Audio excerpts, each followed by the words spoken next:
Around noon, Dorian Johnson said he and Brown were walking down this street when a Ferguson police officer confronted them and told them to use the sidewalk.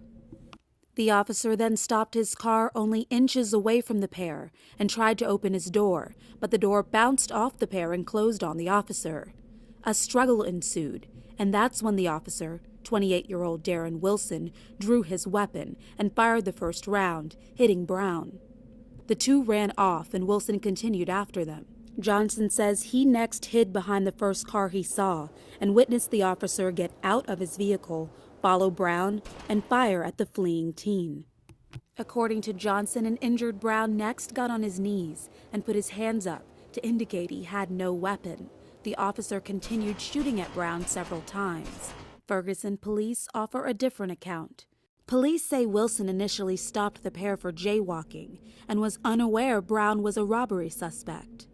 It wasn't until Wilson saw the stolen items in Brown's hand that he backed up to question the men further.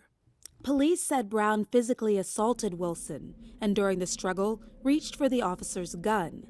One shot was fired in the car, followed by several more, which led to Brown's death. An independent autopsy contracted by Brown's family revealed he was shot at least 6 times. Only 3 of the bullets were recovered from his body.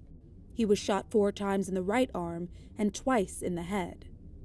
One of the 2 bullets entered the top of his skull, suggesting his head was bent forward when he was shot. Another went into his right eye, through his face, exited from his jaw, and re-entered his collarbone, causing several wounds. The autopsy also found Wilson fired the fatal shots from 1 to 2 feet away.